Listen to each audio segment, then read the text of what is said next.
Television show host, அங்கே இருந்து supporting actor, அதுக்கப்புறம் ஹீரோ, இப்போ வந்து சூப்பர் ஹிட் படங்களில் ஹீரோ. இந்த ஜேர்னி எப்படி இருந்துச்சு? Journey was like quite challenging, interesting, tough. Film family நல்லா வருന്നത് ஒரு பேக்ரவுண்ட் இல்லையா? ஆமாம், அப்படின்னும் போது நமக்கு நிறைய லேர்னிங் இருக்கும்.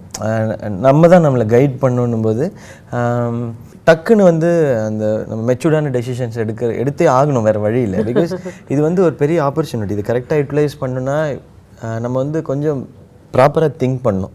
We can't do anything, மக்கள் தான் பார்க்குறாங்களே அப்படின்னு என்ன வேணால் பண்ண முடியாது.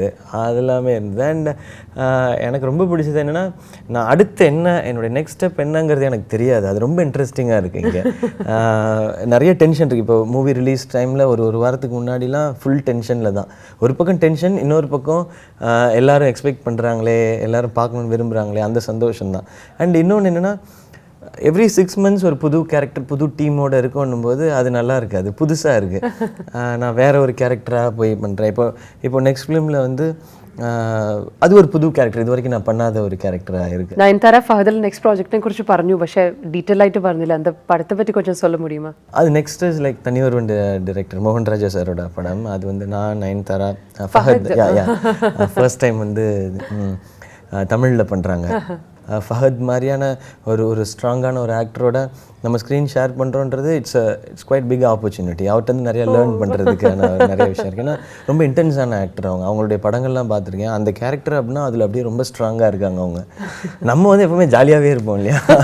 அதனால் எப்படின்னு அவருமே அதான் சொன்னார், நீங்கள் வந்து பயங்கர ஜாலியாகவே இருப்பீங்க, செம்ம எனர்ஜிலே இருப்பீங்க, நானும் ஐ எம் லுக்கிங் ஃபார்வர்ட்னு சொன்னாங்க. ஸோ இந்த மாதிரி ஒரு லேர்னிங் வந்து எனக்கு ரொம்ப பிடிச்சிருக்கு. சேம் டைம் இப்போ லேர்னிங் போது அது ப்ரெஷராக இல்லை, அது இட்ஸ் அ ப்ளஷர் ஆக்சுவலாக. இந்த மாதிரி பெரிய டேலண்ட்ஸ், பெரிய டீம்னு போது திஸ் growth is good. எனக்கு வந்து இப்போ தான் லைஃப்பில் ஒரு கான்ஃபிடென்ஸ் இப்போ தான் வருது எனக்கு.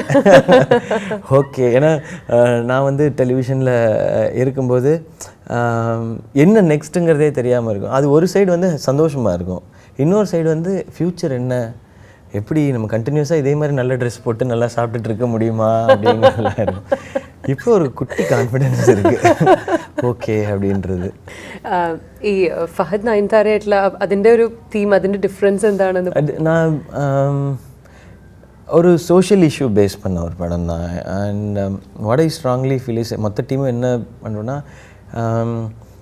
அது ஒரு பதிவுன்னு சொல்லுவோம். Like for next generation that film வந்து அது நாங்கள் சொல்லணும்னு ஆசைப்பட்றோம். ஒரு நல்ல தீம் ஒன்று கிடச்சிருக்கு, நமக்கும் அது மஸ்ட், அதை ஃபாலோ பண்ணணுன்றது. அதை தாண்டி நெக்ஸ்ட் ஜென்ரேஷனும் இப்படி இருக்கக்கூடாது. ஏன்னா நமக்குலாம் வந்து லைஃப் வந்து 50% வி ஹேட் லைக் நேச்சர் சம்மந்தப்பட்டே லைஃப் வாழ்ந்துட்டோம். இப்போ ரொம்ப டெக்னாலஜி ஓரியன்டாக இருக்கணும்.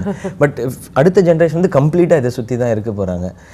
அவங்க ஹெல்த்துக்கு எவ்வளோ இம்பார்ட்டன்ஸ் கொடுக்குறாங்கன்றது தெரில. இது என்னென்னா, இதை ஒரு சினிமா ஸ்டைலில் இது வந்து ரொம்ப சீரியஸான ஒரு மெசேஜை ஒரு சினிமா கொஞ்சம் என்டர்டெயின்மெண்ட்டோடு சேர்த்து ஒரு ஸ்ட்ராங்கான ஃபிலிமாக கொடுக்குறது தான் it will be that film ஆக்சுவலாக நெக்ஸ்ட் ஃபிலிம்.